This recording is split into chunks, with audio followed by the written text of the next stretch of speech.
was really interested in making a movie told with as few words as possible. Just a very cinematic visual experience, elemental, something very man versus nature. On paper, this is a story about a young woman who wants to be a warrior. And she's facing many oppositions. Why do you want to hunt? Because you all think that I can't. But it's much more than that. I saw a sign in the sky. When I first saw the very first film, I would have never thought that as a Native American Comanche, my culture could ever collide with such a franchise in a film. Cut. Cool. One of the things that was so exciting about the original Predator was that it was at the very beginning of the hybridization of genres. It was a horror movie and an action movie. Go. Whoa! Oh my God. I tracked down a writer I'd always wanted to work with, Patrick Asen, who had the sci-fi chops and the inventiveness paired with period and research. We sort of collaborated pretty intensively together on it. We hired a woman named Juanita Pataponi, who's a Comanche consultant, and she was near tears after reading it because there just hadn't ever been a movie that functioned this way. Not just featuring Native Americans, but having them at the lead of the movie. What are you doing here? Searching for you. Your brother sent us to bring you home. It's a waste of time. I agree. Cut. Every department, there were Native American or First Nation crew members so that we were all making the movie together. Action, guys, what's up? He's down. Stay down. Nada was a young woman in the Comanche camp. She is a fighter, she is strong. Her wants are quite different, I think, than other people would assign to her or imagine for her. Amber Midthunder is amazing. She plays our lead character, who is Nadu, and Nadu means fight in Comanche. She's great at everything she does, not just the normal day-to-day life of a Comanche woman, but as a Comanche woman warrior. Amber is incredibly physically capable and also such a gifted actor in being able to tell a story non-verbally.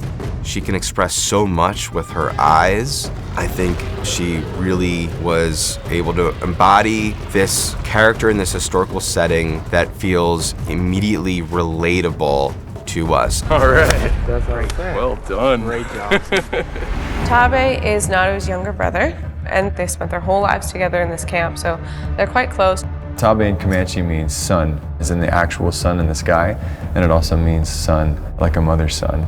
You know, there's a lot of expectation on him because he's this tall, young, athletic warrior getting good at what he does. At first, we were very worried about the sibling rivalry dynamic and wanted to make sure that we would love Tabe. And no matter how intense we asked him to get with his sister, it always comes across as there being a care there. There's something else out there. And if there is, I'll get it. I can hunt. You can't. Do I need your permission, War Chief? That is all credit to Dakota's performance. What's really amazing about this film is that we have a lot of First Nations people playing First Nations characters. And that's really important because that's very important to authenticity. He got that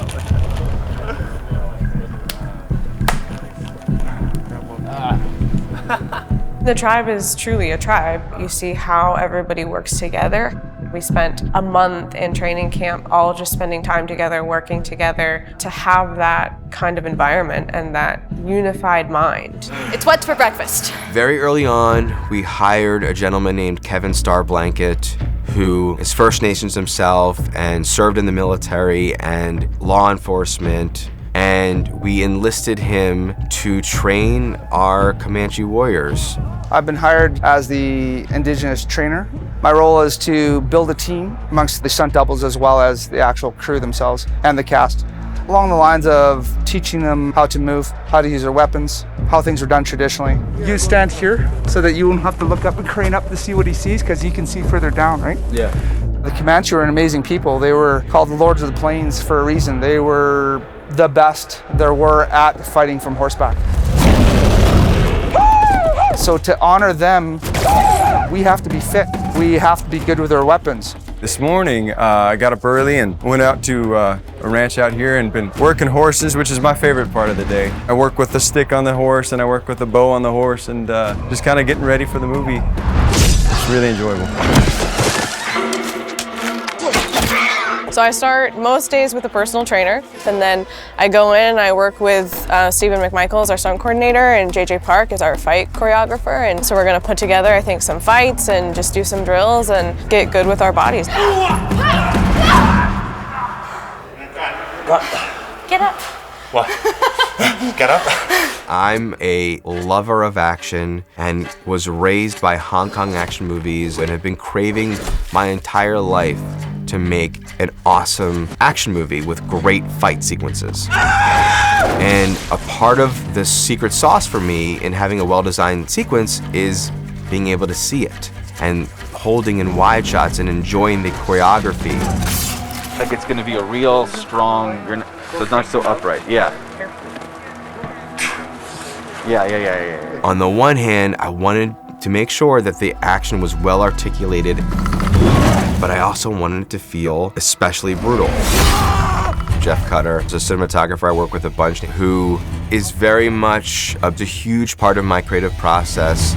If we make this film look like a period drama, but yet its core is still like an exciting action film, that was what really kind of got me going. And the idea of setting the Predator in these beautiful environments, forests and streams and overlooking vistas, and then contrasting that idea of the Predator, this sort of lethal killer in these beautiful environments, that was a very exciting visual thing that got me very interested.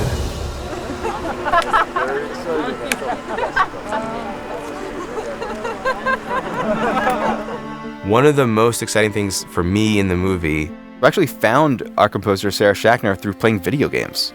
We wanted something to feel anthemic and epic, and Sarah was able to marry those two ideas and on the one hand play to the unexpected and embrace more modern sensibilities, and on the other hand play into the sweeping character-oriented adventure. And then of course figuring out a way to incorporate the original iconic Alan Silvestri theme, but through Sarah's lens and disguising it in her super intense cellos.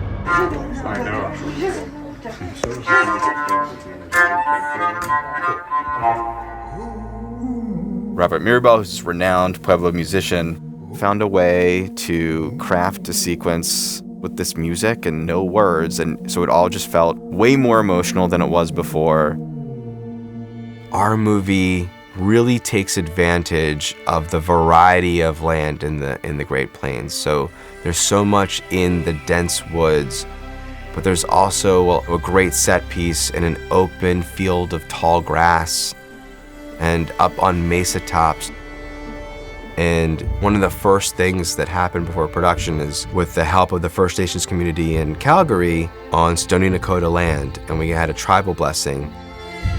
We needed to acknowledge the homelands that we were shooting on, and the fact that we were able to have this ceremony for our Native people, it just kind of really started us off the right way and in a good way.